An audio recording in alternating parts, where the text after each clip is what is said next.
Ali ne yaptın oğlum, ne yaptın lan? Aç gözünü aç, bizimle kal hadi. Abini diyorum, abini. Şahin'i. Cihan'la Kaya onu devirmişler.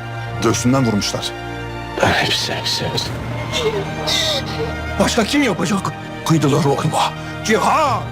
Söyle oğlum. Ne diyeceksin söyle.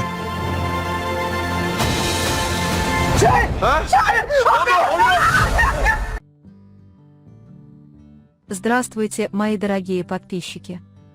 Добро пожаловать на мой канал. Не забудьте подписаться, чтобы получать уведомления о новых видео. Когда Садакат подстрелили, все в панике укладывают ее спать. Джихан не хочет оставлять мать в таком состоянии, но ему приходится. Когда Аля уверяет его, что рана Садакат несерьезная, Джихан убеждается и уходит. Пока Аля и доктор Елчин обрабатывают рану Садакат, в комнату заходит полиция, и Аля объясняет, что произошло. Когда полиция спрашивает о Джихане, Аля и Садакат говорят, что ничего не знают. Полицейские говорят, что видели его здесь. Они хотят обыскать особняк. Во время обыска приходит Экмель и желает Алье всего наилучшего, но Наря отталкивает его. Полицейские говорят, что не могли осмотреть только комнату барана. Приходит мужчина, оставшийся с бараном, и говорит: там еще один сотрудник в вегетативном состоянии, и я могу показать ему эту комнату, если хотите. Он ведет их осмотреть комнату. Пока Алья ждала, когда они выйдут из комнаты, Экмел побежал за Альей, напугал ее, и они поссорились. Джихан прибежал и направил друг на друга оружие. Затем, когда Наря вышла из комнаты, он взял ее в заложники. Джихан нейтрализовал ее, выгнал из особняка и скрылся до того, как полиция успела уехать. Аля немедленно бросилась на помощь Елчинбею и Садек Ханем, заверив Садакат Ханем, что все в порядке. В этот момент Елчинбей извлек пулю. Когда Кая и Хасан-бей узнали, что Садакат Ханем ранена, они связались с Джиханом по рации, чтобы узнать о ее состоянии. Хасан-бей сообщил ему о прибытии жандармов. Джихан сказал дяде сесть в машину и уехать: «Я сейчас приеду». Хасан-бей заставил Каю перепрыгнуть через стену, и как раз когда тот собирался прыгнуть, его поймала жандармерия. Когда жандармы спросили, где его племянники, Хасан-бей ответил: «Там никого нет, я один». Кая, однако, пытается сбежать, следуя указаниям дяди и используя телефон, но из-за слепоты все становится сложнее. Джихан видит, что Хасан-бея забрали, и тайно наблюдает за ним. Шахин лежит без сознания, раненый, и его находят сирийские дети. Шахин приходит в сознание и просыпается. Садакат Ханем очень расстроена и встревожена, плачет по своим детям. Она также давит на Наре, уговаривая ее не ходить к Шахину. Когда Джихан сообщает Алие, что Кая сбежала и его ищут, Али очень волнуется.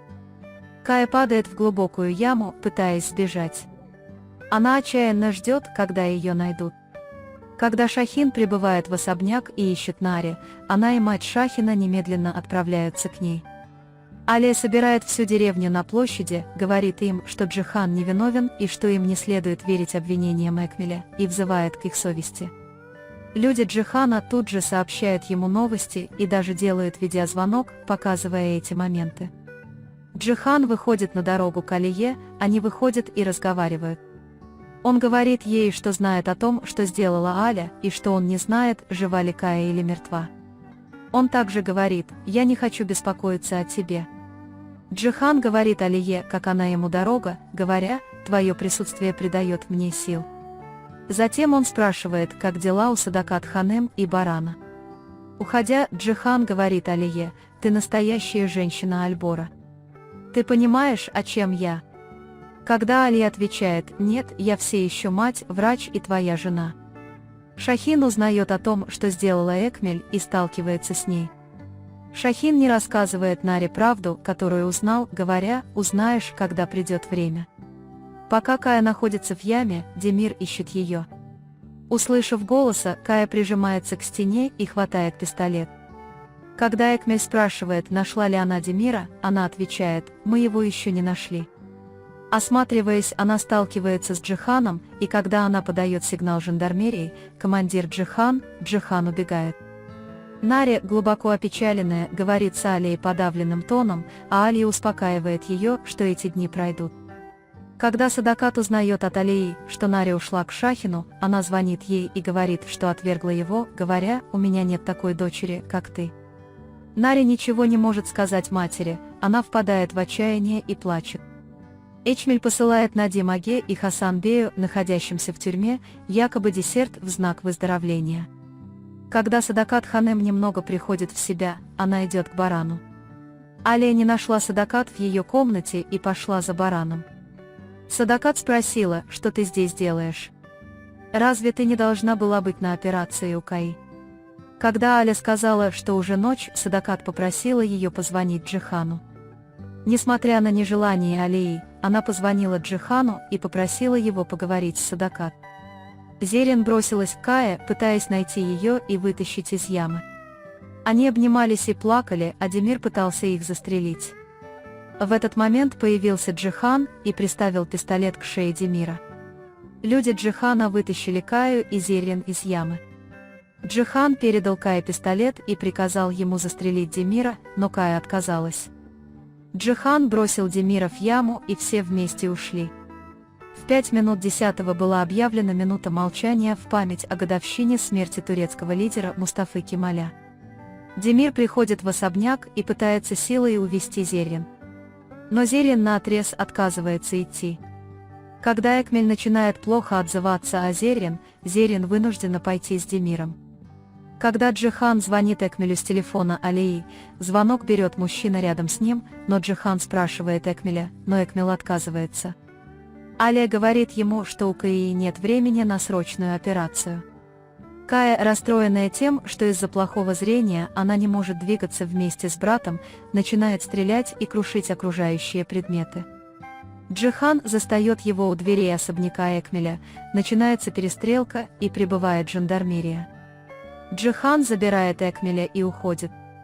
Шахин встречается с отцом человека Экмеля, сирийцем. От отца он узнает, что Экмел – убийца барана, и приходит в отчаяние. Джихан и Экмел идут к пленнику и спасают его. Когда Экмел пытается напасть на Джихана, Джихан избивает его и говорит: «Что ты за дядя?». Когда спасенный им человек сообщает ему о приближении жандармерии, Джихан бьет Экмела и говорит: «Скоро увидимся». Они уходят. После того, как Экмел, опустошенный, прибывает в особняк, Шахин сталкивается с отцом и рассказывает ему все, что узнал, в присутствии Фидан Ханем. Экмел не может устоять перед правдой, которую ей бросают. Шахин приходит в особняк Джихана и говорит: «Я виноват в смерти Каи, я предал тебя, я порождение змеи». Он принимает оскорбление Садакат Ханем, говоря: «Это мой отец убил барана. Мой отец убийца барана», и приставляет пистолет к его голове. Наре падает к его ногам, говоря: «Пожалуйста, не делай этого». Когда Шахин уже готов выстрелить, Джихан хватает его за руку и выхватывает пистолет. На этот раз Шахин приставляет пистолет к груди, стреляет и падает на землю. На этом мы завершаем очередной анализ. Вы можете поделиться своим ценным мнением в комментариях. Не забудьте подписаться и включить уведомления, чтобы увидеть больше видео. Увидимся в следующем видео. Берегите себя. До свидания.